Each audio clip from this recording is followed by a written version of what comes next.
તો જય માતાજી મિત્રો, સ્વાગત છે આપણા નવા બ્લોગની અંદર. અને આજે આપણે પ્રતાપભાઈ મળી ગયા. જય માતાજી. જય માતાજી. ક્યાં બેઠા તમે? સોલરમાં? આપણે સોલરમાં કેરન પ્લાન્ટમાં બેઠા. એવું એમ? બરાબર. શું કહો, બીજું શાંતિ ને? બસ શાંતિ, મજા. ચેનલ વિશે બે શબ્દ કહી દો.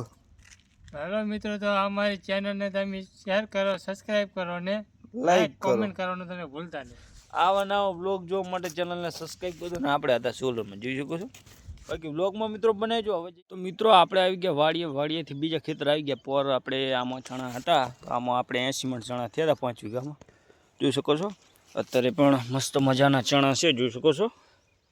આપણે પેલી વાડીએ જે ટપકથી પાવીએ અને આ બે એક જ દિવસે વાયા હતા, જોઈ શકો છો. આ છે આપણે કારીતરને એ છે ટેમ્પો, એટલે આમાં સારા વધી ગયા હતા, જોઈ શકો છો. જો કેવા ચણા છે કોમેન્ટની અંદર જણાવજો મિત્રો. મસ્ત મજાના છે. और આપણે જે સાલ આપણે આમાં 80 મણ થયા હતા, તો હાલ ફેર 85-90નો આપણે આસપાસનો આંકડો રાખીએ, જોઈ શકો છો. મસ્ત મજાના 5 વીઘામાં ચણા છે. બાજુમાં પણ આપણું બીજું ખેતર છે, ત્યાં પણ આપણે ચણા છે. અને આ બાજુ દીપકાના ચણા અને પેલી બાજુ નનકાને પણ 2.5 વીઘા ચણા છે. તો જો મિત્રો કેવા ચણા છે. બાકી લાઈક કરો, કોમેન્ટ કરો અને ચેનલને સબસ્ક્રાઈબ કરો. બ્લોગમાં મિત્રો બને રહો. આગળ તમને ગૌ પણ બતાવી. મિત્રો આપણે જોઈ શકો છો રચકો કેવો છે, જોઈ શકો છો. ઓલી બાજુ વાઢીએ અને આ બાજુ રચકો મસ્ત મજાનો છે, કેમ કે આ સાણિયું ખાતર બહુ નાખ્યું હતું એટલે ઢગલો થઈ ગયો હતો. અને આ બાજુ આપણા ઘઉં, તો મિત્રો તમને કીધું હતું કે બ્લોગમાં ઘઉં બતાવીશ દિવસે. તો જો મસ્ત મજાના ઘઉં આપણે થઈ ગયા છે, જોઈ શકો છો. અને આ બાજુ ઘઉં થોડા ઉછાવી ગયા છે, સાણિયું ખાતર બહુ છે, જોઈ શકો છો. અને ઘઉં કેવા છે કોમેન્ટની અંદર જણાવજો મિત્રો. વાગ્યા 10 ને આપણે આવી ગયા ગાય માટે રચકો વાટવા માટે. ચીકુડીને રચકો જોઈ શકો છો. આ છે આપણે રચકો અને આ છે આપણે ચીકુડી, જોઈ શકો છો. 3-4 મસ્ત મજાના આપણે કરી નાખ્યા. અને બીજા હવે આપણે કર્યા છે, તેને પાણી પાવશું પછી. ને અત્યારે તો આ વાટશું, જોઈ શકો છો. તો આપણે રચકો હવે વાઢીએ. તો બ્લોગમાં તો બનાવીજો, તમને બતાવીશ કેટલો રચકો આપણે વાઢ્યો છે તો બ્લોગમાં. તો મિત્રો આપણે અડધી કલાક રચકો અને ચીકુડી વાઢી, જોઈ શકો છો. એકદમ ચેરો કમ્પ્લીટ કરી નાખ્યો હોય. અને આ બાજુ આપણે કમ્પ્લીટ ગાંહણી કરી નાખી. હવે આટલું થોડુંક વાઢી લઈએ, પછી જઈએ ગાયને નાખવા માટે, જોઈ શકો છો. કમ્પ્લીટ કરી નાખ્યો ચેરો. અને આ બાજુ 2 ચેરા ઊભા છે, જોઈ શકો છો. પાણી હમણાં જ પાયું છે, અઠવાડિયું નહીં થયું હોય પાણી પાયાને. બાકી જુઓ કમ્પ્લીટ થઈ ગયો રચકો. અને આ બાજુ આપણે ગાંહડી, આટલો રહ્યો વાઢવાનો. હવે હરે વાટશું આપણે. અત્યારે તો નાખી આવશું આટલી ગાંહડી. બાકી બ્લોગમાં મિત્રો બને. તો મિત્રો આજે તો કંઈક વધારે રચકો વાટ નાખ્યો, જોઈ શકો છો. ગાંહડી માડું પાડીને લાયા, પોળ દુખવા આવી ગઈ ભાઈ, જોઈ શકો છો. આપણે હવે ગાયને નાખી દઈશું રચકો. કમ્પ્લીટ વાટીને લાયા છે ગાંહડી. અને એવું લાગે તો સાંજના પણ વાઢી આવશું. બાકી બ્લોગમાં મિત્રો બને.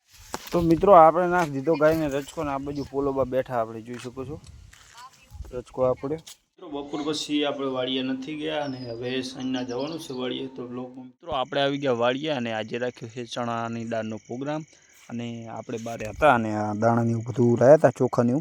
તો અત્યારે નાખી દો, કેમ કે વહેલા કબૂતર ને બધું પંખીઓને આવી જાય છે, એટલે અત્યારે વેરી નાખીએ. બાકી બ્લોગમાં મિત્રો બને. તો મિત્રો આપણે નાખીએ હવે ચોખાને, જોઈ શકો છો. આમાં વિડીયોના માધ્યમથી એમ કહેવામાં આવે કે આપણે પંખીને ચણને એવું બધું નાખતા રહો. બાકી આમાં આપણે બ્લોગમાં લેવાનું કારણ એમ કે તમે પણ થોડું નાખતા રહેજો. બાકી જો આપણે લોટ પંખી આવે હા એટલે નાખવું પડે. બાકી બ્લોગમાં તો મિત્રો આપણે ચોખાને એવું બધું નાખી દીધું. અને આપણે હવે રિક્ષા લઈને, જોઈ શકો છો. અને જો ચોખાને એવું બધું નાખી દીધું અહીં કંઈ ઠેઠલા આગળ. બાકી બ્લોગમાં મિત્રો.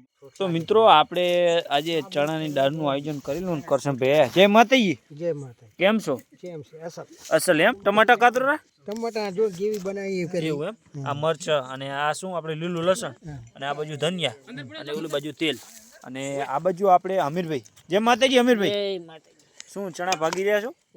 ચણા ભાગી રહ્યા આપણે અમીરભાઈ. આ બાજુ અમારે મહેમાન બેઠા છે. જય માતાજી મહેમાન. જય ભગવાન. જય ભગવાન. એમ કેમ છો? મજા? એમ. આ બાજુ બોલવા જય માતાજી. જય માતાજી. જય માતાજી. જય માતાજી. જય ભાઈ. જય માતાજી. તો મિત્રો આપણે ગ્રેવી બનાવવા માટે લસણ, ડુંગળી અને બધું એવું કાપી નાખ્યું છે, જોઈ શકો છો. અને આ બાજુ ધાણા. અને જો તમે બધું આપણે પહેલી બનાવવાની છે ગ્રેવી. તો ગ્રેવી બનાવવા માટે આપણે તપેલું મૂકી અને ગ્રેવીનું કામકાજ લઈ લીધું, જોઈ શકો છો તમે. અને આ બાજુ વિષ્ણુભાઈ અને આ બાજુ બધા બેઠા છે. આપણે એવી બની પછી આપણે મૂકી દઈએ દાળ, જોઈ શકો છો. દાળ મેલી દીધી, કમ્પ્લીટ કરી નાખીએ ચણા બણા ખાંડી. ને આ બાજુ શૈલેષભાઈ રાવળ આવી ગયા આજે દાળ ખાવા માટે સ્પેશિયલ રાધનપુરથી. તો જો આ બાજુ બધા આપણે મિત્રો અને બધા કમ્પ્લીટ થઈ ગયા અને હવે આપણે દાળ ખાવા જવાનું છે ઓરડીમાં. તો ચાલો, તો આપણે દાળનું તપેલું લાવી દીધું ઓરડીમાં, જોઈ શકો છો મિત્રો. અને આ બાજુ બધા બેઠા છે આપણા ભાઈઓ અને ચાલુ કરી દીધું દાળ ખાવાનું. તો મળીશું આગળ બ્લોગમાં. લાઈક કોમેન્ટ ચેનલ સબસ્ક્રાઈબ કરી નાખજો. બ્લોગને કરીશું એન્ડ.